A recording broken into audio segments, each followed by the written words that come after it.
What's up, everybody? I got some exciting news to share with you. So,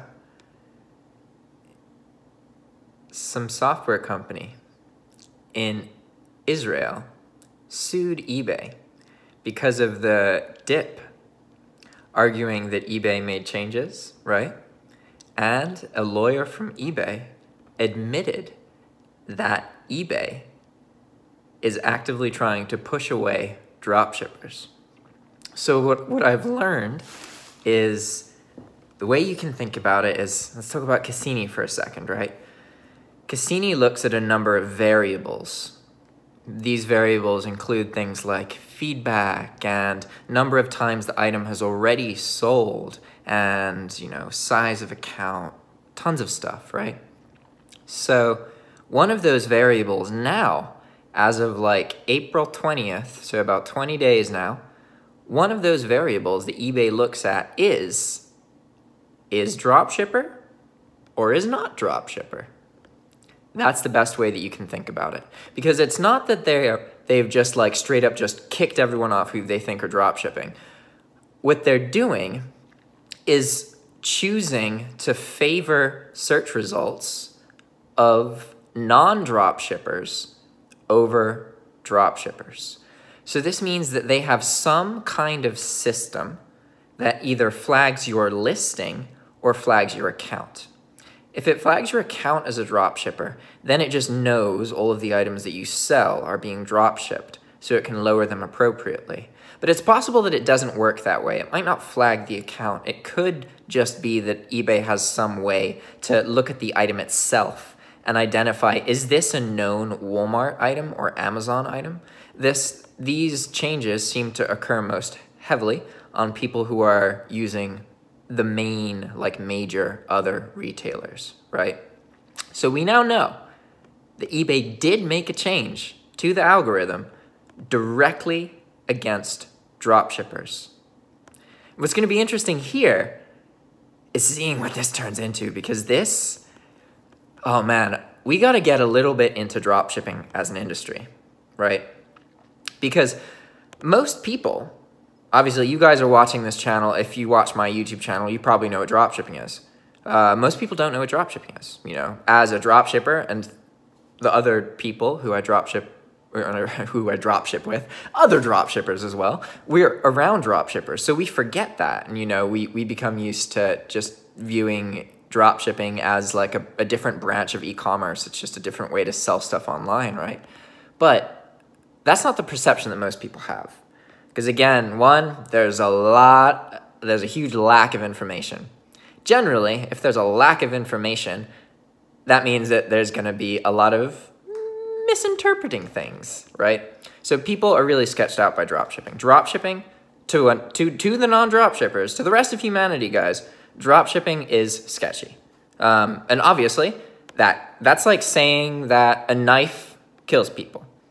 It can be done in a sketchy way. It can also be done in a really honest way. I use a knife to cut an onion to cook some food. Does that mean that I shouldn't be able to use a knife? Be a different story if I was actively killing people. Yet, if I had a knife out and I was sleepy or real angry or something, and someone looked at me and was like, oh, that guy's a thug, he's gonna hurt you, it'd be a little bit of a scary situation, even if I was just cutting onions, right? So that's a really bad metaphor about what's kind of happening with eBay. Now, what's going to be really cool is seeing how this affects everything else, right? Because in general, most platforms are not very supportive of dropshipping. But that doesn't necessarily have to be true, right? That doesn't have to be the direction that it goes in. Like I said, there's people who dropship with ethics, and there are people who dropship and don't give a fuck and will do anything for a penny, right? They're not the same. Just like there's people who sell fake counterfeit things on eBay. They sell fake purses. That doesn't mean that you should get rid of everybody who sells purses, right? So what's going to be interesting is seeing how dropshipping kind of becomes more mainstream and awareness of it becomes more mainstream, because inevitably at some point there's going to be some big event with it, right? Like some individual with a large following or some big company, something will happen and that'll get acquired by some mainstream media thing. Eventually, that has something to do with dropshipping, right? That's just the nature of things. Everything eventually gets its heyday, right? And this, I could see this being kind of the start of that. I don't, maybe it's not, you know, maybe this will just ice over.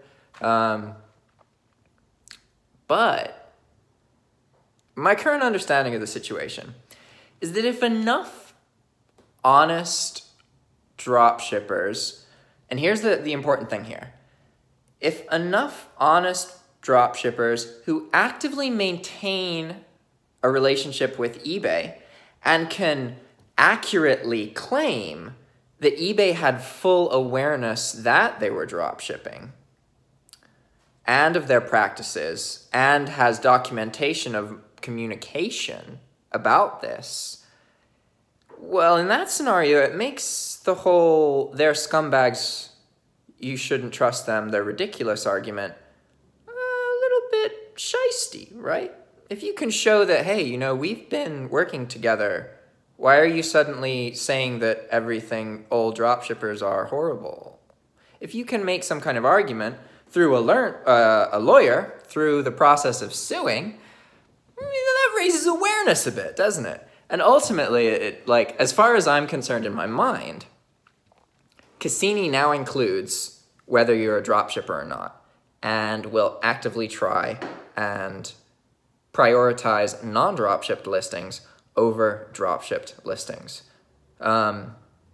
Personally, for me, I'm in a pretty good situation at the moment.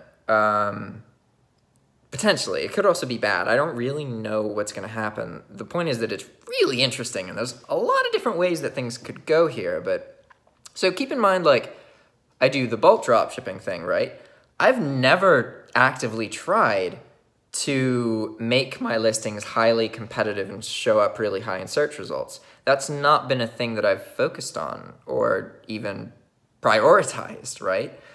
So I don't feel as affected by this. And I'm about to launch this big store, so it's definitely scary because I'm launching not a much bigger store than I've ever launched, but it's definitely sizable.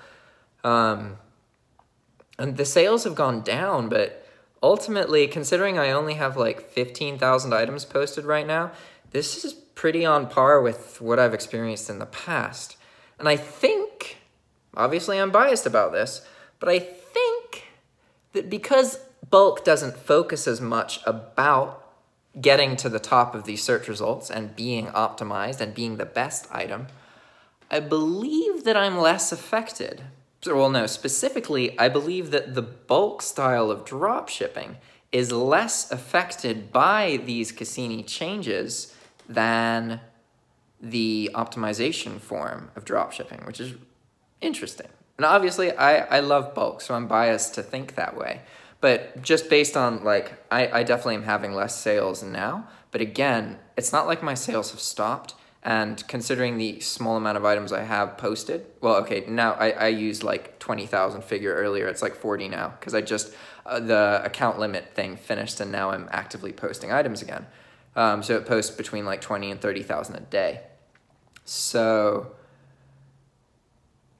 you know, I'm getting sales from those items. And what's interesting about this is the way that I've been operating, I just wipe the whole store every 30 days or every 60 days and just take what I learn and apply it, right? So this is very flexible. It allows me to identify things and, you know, even if I make a mistake, I can just completely eliminate that potential for the situation to even come up the next iteration of the store, which is only a month or two away, right? Whereas when you are doing other strategies, you're not as flexible. And I'm not saying you're not flexible because if you have a big database of listings that you've already made, that guarantees you flexibility because you always can just recycle the listings that you've made in the past, right? And that's really important. And I personally think is kind of what separates, you know, good drop shippers from bad drop shippers is that a not so experienced drop shipper will just like keep posting more and more and more listings, and they don't really have any, and they just keep posting more, right?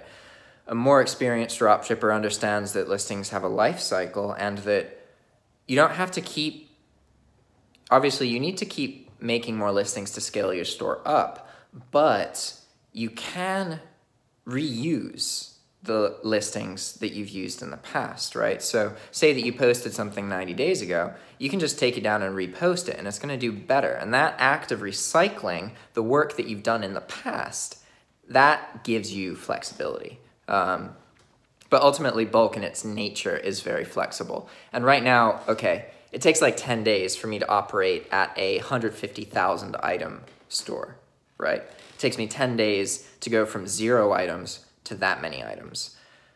But that's with software that posts 20 to 30,000 items per day. That's like my hard limitation at the moment. It's not about the size of the list or finding the items, it's about how fast the software can post, right?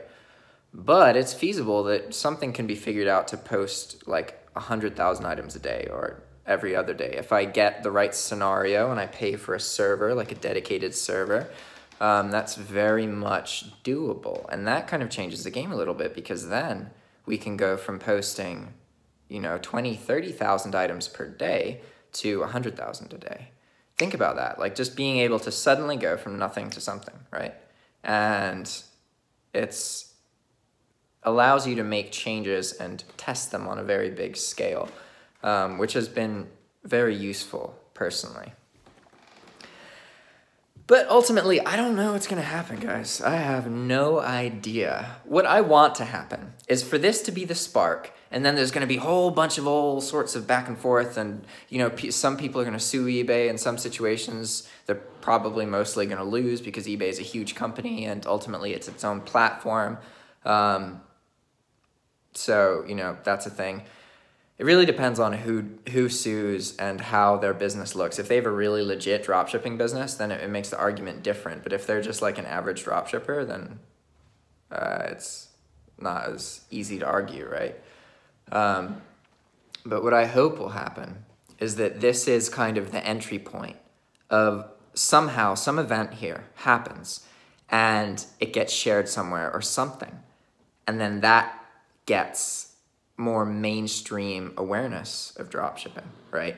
If there was some big story or something that was just flavored with dropshipping, it doesn't have to be, obviously, like, most people aren't going to listen to something specifically about dropshipping for a long amount of time, but if there's some kind of scandal with a big company, it makes noise, right? And that is going to be really interesting. Like, seeing how that happens, and I'm in such a good position to see that, right? Because I can literally just like go do my thing, live my life, and people message me, right? They tell me what's going on with themselves, with dropshipping, with tons of stuff, and I get messages about, oh, is the world ending every couple days, right? So I don't really think too much about it.